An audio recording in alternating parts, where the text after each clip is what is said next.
तो वहीं जेनजी आंदोलन के बाद अब एक और मुद्दे पर सियासी लड़ाई तेज होती नजर आ रही है। जी हां, और इस बार मुद्दा है E20 एथेनॉल ब्लेंडिंग नीति। आम आदमी पार्टी ने E20 को लेकर सरकार के खिलाफ मोर्चा खोलने का ऐलान कर दिया है। दरअसल आपके राष्ट्रीय संयोजक अरविंद केजरीवाल अगले हफ्ते प्रधानमंत्री नरेंद्र मोदी के आवास के बाहर प्रदर्शन करने जाएंगे। पार्टी ने 1 अगस्त को national town hall against E20 का भी ऐलान कर दिया है। तो वहीं महाराष्ट्र में भी इस मुद्दे को लेकर राजनीति पूरी तरह से चरम सीमा पर नजर आ रही है। राजनीति अपने पूरे शबाब पर है। एथेनॉल का मामला एक बार फिर से गरमाने लगा है। जहां एक तरफ दिल्ली में जंतर मंतर पर एक नया प्रोटेस्ट शुरू होने जा रहा है, तो वहीं अरविंद केजरीवाल भी अब बीजेपी सरकार को घेरने पर लगे हैं। वहीं इसी बीच नितिन गडकरी जो हैं वो भी बॉम्बे हाईकोर्ट पहुंच गए हैं। और इस वक्त मैं देखिए इस समय पेट्रोल पंप पे ही मौजूद हूं। और बता दें आपको, तो इस समय भी जो E20 गाड़ियां हैं उसको लेकर के लगातार जो लोग हैं वो पेट्रोल तो भरवा ही रहे हैं, लेकिन कन्फ्यूज़न की स्थिति लोगों में अभी भी बनी हुई है। फिलहाल आपको बता दें कि केंद्रीय जो मंत्री हैं नितिन गडकरी, वो बॉम्बे हाई कोर्ट में याचिका दायर की है। उन्होंने आरोप लगाया है कि E20 एथेनॉल वाले पेट्रोल की नीति को लेकर उनके खिलाफ झूठे पोस्ट और डीप फेक वीडियो फैलाए जा रहे हैं, जिससे उनकी बदनामी हो रही है। और इसी को लेकर के अब जो है मामला बॉम्बे हाई कोर्ट में चला गया है। तो फिलहाल अब देखना होगा कि इस पर जो है आगे क्या कार्रवाई होती है। फिलहाल लेकिन इतना ज़रूर है कि इन सब के बीच में सोशल मीडिया पर कई लोग वैसे शिकायतें कर रहे हैं, बट अब ये जो मामला है वो पूरा दिल्ली में अब इस पर सियासत जो है वो धीरे धीरे गरमाती जा रही है। तो उधर ट्रांसपोर्ट यूनियन ने भी इस मुद्दे पर नाराजगी जताते हुए आंदोलन के संकेत दिए हैं। यूनियन के प्रतिनिधियों का कहना है कि यदि उनकी मांगों पर जल्द से विचार नहीं किया गया तो वो दिल्ली के जंतर मंतर पर प्रदर्शन करेंगे। उनका कहना है कि एथेनॉल से जुड़े किसी भी बड़े फैसले से पहले परिवहन क्षेत्र से जुड़े संगठनों के साथ विचार विमर्श किया जाना चाहिए। सरकार जो है इथेनॉल बेस्ड फ्यूल के लिए काफ़ी जोर डाल रही है। उनकी स्टडी के हिसाब से ये काफ़ी फ़ायदेमंद है, लेकिन ट्रांसपोर्टरों के लिए फ़ायदेमंद है क्या, कंपेयर करने लिए बहुत ज़रूरी है। डीजल जो है कंप्रेशन बेस्ड फ्यूल है, जहाँ पे कंप्रेशन में इंजन को ताकत देती है और अच्छी तरह से लोड कर सकते हैं, जिसकी वजह से इसकी फ्यूल की एवरेज अच्छा मिलेगी। इथेनॉल जो है स्पार्क प्लग बेस्ड, उसको इग्निशन की ज़रूरत है और वो मॉइस्चर पकड़ने की ज़रूरत है। उसमें मॉइस्चर पकड़ने की संभावना है। अगर मॉइस्चर पकड़ा तो समझ लीजिए सिचुएशन ऐसी है कि लोकन के जो हिस्से है जंग पकड़ेगी और फ्यूल लाइन में आपको पूरी तरह से चोकअप या फिल्टर लाइन चोकअप होने की संभावना है। तो वहीं इस मुद्दे को लेकर केजरीवाल का आरोप है कि E20 नीति से आम लोगों को नुकसान हो रहा है। हालांकि केंद्र सरकार लगातार इस नीति को पर्यावरण और ऊर्जा सुरक्षा से जुड़ी पहल बता रही है। आइए अब आपको समझाते हैं कि आम आदमी पार्टी की एथेनॉल को लेकर क्या रणनीति है। दरअसल उनकी रणनीति है कि PM आवास के बाहर प्रदर्शन किया जाएगा, जिसको लेकर ऐलान भी कर दिया गया है। 1 अगस्त को नेशनल टाउन हॉल में ये प्रदर्शन होगा।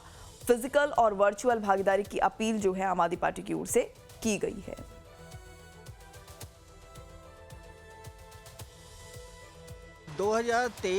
के पहले की जो अभी गाड़ी लिया मैं, दोनों गाड़ी मेरे पास 2023 के बाद की है। उस पर लिखा हुआ है E20 और आर्टिका है, वैगनर है।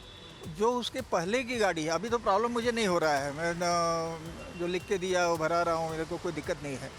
लेकिन प्रॉब्लम ये है कि और कस्टमर हमारे यहाँ आते वो पूछते हैं कि हमारी गाड़ी 2023 के पहले का है, 22 का है, 21 का है, 20 का है, उसमें चलेगा कि नहीं चलेगा। उन लोगों को प्रॉब्लम आ रहा है, एवरेज में प्रॉब्लम आ रहा है और गैस किट होता है वो जंग पकड़ रहा है, पूरा सीज हो जा रहा है। तो ये सारी प्रॉब्लमें है। हमारा कहने का मतलब पेट्रोल टंकी पे सब बाहर गाँव में रहता है, एक डीजल का लगा दे में, एक शुद्ध पेट्रोल, एक 20%, 35% जो भी है, इतना हमारी कस्टमर को जो मर्जी रहेगा हम वो भराएंगे। हमको जरूरत लगेगा शुद्ध पेट्रोल भराएंगे, उसकी रेट क्या है तो सब लिख करके वहाँ रखना चाहिए ना। अभी कन्फ्यूजन की स्थिति है, यही है। तो वहीं केंद्र सरकार का साफ कहना है कि E20 एथेनॉल ब्लेंडिंग कार्यक्रम का उद्देश्य पेट्रोलियम आयात पर निर्भरता कम करना है, प्रदूषण घटाना है और किसानों के लिए नए अवसर सृजित करना है। केंद्रीय सड़क परिवहन और राजमार्ग मंत्री नितिन गडकरी भी कई मौकों पर एथेनॉल ब्लेंडिंग नीति का समर्थन करते नजर आए। इस बीच E20 नीति को लेकर सोशल मीडिया पर चल रहे कथित AI डीप फेक वीडियो और भ्रामक पोस्ट के खिलाफ नितिन गडकरी ने कानूनी रास्ता अपनाया है। गडकरी ने बॉम्बे हाई कोर्ट में मानहानि का मुकदमा दायर किया है। कोर्ट ने याचिका को स्वीकार भी कर लिया है और अंतरिम राहत की मांग पर सुनवाई के लिए मामला सूचीबद्ध कर लिया गया है।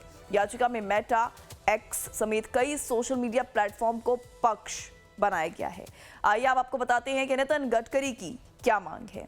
दरअसल नितिन गडकरी की यहाँ पर मांग है डीप फेक वीडियो जो वायरल हो रही हैं उनको हटाया जाए, भ्रामक पोस्ट के प्रसार पर तुरंत रोक लगे, जिम्मेदार लोगों पर उचित कार्रवाई हो। गडकरी ने यह भी कहा है कि एथेनॉल ब्लेंडिंग कार्यक्रम सड़क परिवहन मंत्रालय के तहत नहीं बल्कि पेट्रोलियम और प्राकृतिक गैस मंत्रालय के अधीन आता है। यानी कि E20 नीति अब सिर्फ ईंधन का मुद्दा नहीं रही, यह मुद्दा सियासी मैदान में भी उतर चुका है। एक तरफ आप आंदोलन की तैयारी में है तो दूसरी तरफ सरकार और मंत्री गडकरी इस नीति के समर्थन में खड़े हैं। E20 पर आने वाले दिनों में सियासी टकराव और तेज होने के आसार साफ नजर आ रहे हैं। कॉकरोच जनता पार्टी यानी सीजीपी की शुरुआत भी सोशल मीडिया पर हुई थी। सोशल मीडिया पर सीजीपी से बड़ी तादाद में लोग जुड़े और देखते ही देखते आंकड़ा 16 मिलियन के पार कब चला गया पता नहीं चला। और ऐसा ही कुछ अब एथेनॉल के साथ होता दिखाई दे रहा है। हालांकि ये कितना कामयाब होगा अभी कुछ भी कह नहीं सकते, लेकिन आप देखिए कि सोशल मीडिया पे भी मैं आपको दिखाऊं कि इस समय आप देखिए कि E20 जनता पार्टी की शुरुआत हो गई है। अब ये अकाउंट जो है वो सोशल मीडिया पे बनाया गया है। देखिए आप अभी कल तक जो है इस पर कुछ 20 से 22 हज़ार फॉलोअर थे जो अब बढ़ के 35 हज़ार तक दिखाई दे रहे हैं। और यहाँ लिखा हुआ है कि जनहित में आवश्यक सूचना, इंस्टाग्राम से जुड़िए और जनहित के मुद्दे को अधिक से अधिक लोगों तक पहुँचाइए, कोलैबोरेशन कीजिए। तो ये कोशिश हो रही है अब सोशल मीडिया पर भी E20 जनता पार्टी बना करके। अभी हालांकि इसके पीछे कौन लोग हैं, कौन अकाउंट बना रहा है, अभी तक चेहरे जो हैं वो उस तरीके से सामने नहीं आए हैं, लेकिन धीरे धीरे सोशल मीडिया पर लोग जुड़ने शुरू हो गए हैं। क्योंकि काफ़ी समय से देखा जा रहा है कि एथेनॉल को लेकर कन्फ्यूजन की स्थिति लोगों में बनी हुई है। बहुत सारे लोग इसे भविष्य के हिसाब से अच्छा बता रहे हैं, बहुत सारे लोग इसे कह रहे हैं कि जल्दबाजी में लाया जा रहा है जिसकी वजह से गाड़ियों को नुकसान हो सकता है। तो ये तमाम बातें जो हैं वो की जा रही है। और इसी बीच देखिए कि सीजीपी जो कॉकरोच जनता पार्टी है, जिस तरीके से उन्होंने शुरुआत की थी, धर्मेंद्र प्रधान का इस्तीफा ले लिया, तो कहीं ना कहीं विपक्षी पार्टियों को भी ये लग रहा है कि ये मूवमेंट जो है सफल हुआ तो इस तरीके से चीज़ों को आगे बढ़ाया जा सकता है। हालांकि एथेनॉल को लेकर के बातें दूसरी हैं क्योंकि वो एक पॉलिसी से जुड़ी हुई संबंधित है, ना कि किसी पेपर लीक या किसी स्कैम से संबंधित है। तो ऐसे में अब देखना होगा कि क्या सरकार इस पर जो है क्या रुख रहता है, क्या वो कन्फ्यूजन की स्थिति दूर करती है या फिर जो विपक्ष है वो इसको भुनाने में अभी तो लगा हुआ है। कितना भुना पाएगा या कुछ कह नहीं सकते। तो फिलहाल एक शुरुआत है वो दिखाई दे रही है। ये कितना आगे जाएगा, कितना आगे बढ़ेगा, ये देखने वाली बात होगी। कैमरामैन नयन जादव के साथ मनीष कुमार सिंह, लाइव टाइम्स, मुंबई। तो फिलहाल इस खास पेशकश में इतना ही, रुकेंगे यहाँ पर एक ब्रेक के लिए।